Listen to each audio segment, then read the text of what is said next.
大家好，我哋今日同大家講中四第11課入邊嘅11.3。咁呢一度咧係做啲咩咧？呢度係講緊一啲11.2，呢度係講一啲 properties of logarithm 嘅最後一個啦。咁呢一個叫 changing base，咩意思咧？即係代表如果有啲情況下咧，可能見到 log a base 2呢啲啊咁樣。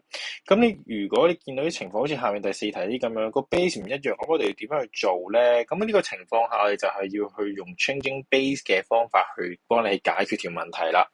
咁其實我哋 log 呢一度咧，我哋可以用個方法就係我哋將個 base 個數字轉走去嘅。點轉咧？就係如果我將個2 base 2轉做 base 10嘅話咧，咁我可以將呢個2咧就點做咧？就係 log a 咁樣啦，log a base 10。咁因為轉去做 common log 啊嘛，咁所以呢個10其實可以消失嘅。咁我首先要將個分子咧，一定係處理咗個大啲嘅數字先，即係代表我哋本身 log 咗嗰個數字先。咁你分母咧一定係處理個 base 嗰個數字啦，咁所以就會 log 2 base 10咁樣啦。咁呢個我其實唔明顯嘅，有啲難睇嘅。下邊呢個會清楚啲嘅啦。咁如果 log a 我如果要轉個 base 做3嘅話，點樣去轉咧？咁就一樣啦，處理咗分子係要處理個大啲個數先。咁所以就會 log a base 3啦。咁呢度自己塞個3俾佢。咁但係我哋仲有個 base 10喺度未處理噶嘛，咁我哋要處理埋佢，咁就係 log 10 base 3咁樣啦。咁呢個咧就叫 changing base 嘅方法咁樣啦。咁下邊咧有3條都係啲工作都要 cut 出嚟，咁俾大家去睇嘅。咁睇下大家識唔識做咁樣啦。我呢度有2個方法嘅。咁第一個方法啦，我先將佢轉做 base 10先，由 base 7轉做 base 10。我點轉啊？log 100 over log 7，因為我處理咗呢個100先啊嘛，轉做10嘅話就 log 100啦。咁佢處理埋個 base 7，咁所以就 log 7咁樣啦。咁即係 log 7乘以 log 100除 log 7啦。咁我 log 7就可以約走咗咯喎，因為一樣啦嘛。咁所以咧答案就係 log 100啦。咁所以答案就係2啦。咁第二個方法啦，咁第二個方法就係可以將個 log 7變做 base 10，base 7啦。咁所以變咗 log 7 base 7或除翻 log 10 base 7咁樣啦。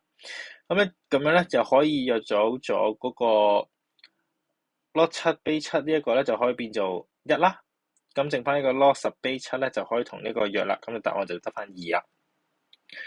咁另外第一題點樣咧？嗱，其實我建議係乜嘢咧？如果你changing base 嘅話咧，第一個選項咧都係將啲數字咧又轉翻到10做底嘅。咁所以呢度咧好似呢一題咁啊，就可以體驗到啦。如果將佢全部變翻做 base 10嘅話咧，咁就會變咗 log x 二次啦，除翻 log 2。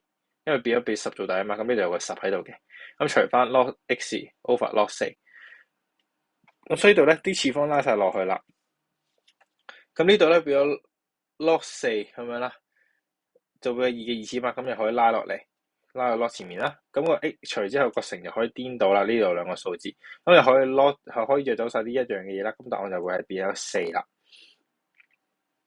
好。D 嘅一樣，咁 D 呢度一樣啦，我轉做10做底啦，咁就可以拆翻就 log x 2次除 log 嘅 y 3次啦，乘翻 log y 5次除翻 log x 4次，咁啲次方全部拉晒去前面之後咧，又可以約走晒 log x log y 啦，咁所以就得翻2 over 3乘5 over 4，咁就係5 over 6。咁所以呢個咧，呢3題咧就可以完完全全體驗到咧 changing base 點樣可以幫到你去處理到呢啲 simplify 嘅問題啦。咁所以咧記住。永遠第一個選擇都係，如果你 changing base 嘅話咧，都係將所有都係 change to 呢個 base 10。第二個就係，如果你轉做10，都處理唔到嘅話，先轉做 same base，即係題目同你要講嘅 same base 係嗰個 question required 嘅，咁就 OK 啦。咁所以永遠都係做咗呢一個先啦。咁所以呢個咧就係呢條片咧，主要咧去講一講 changing base 係咩嚟嘅。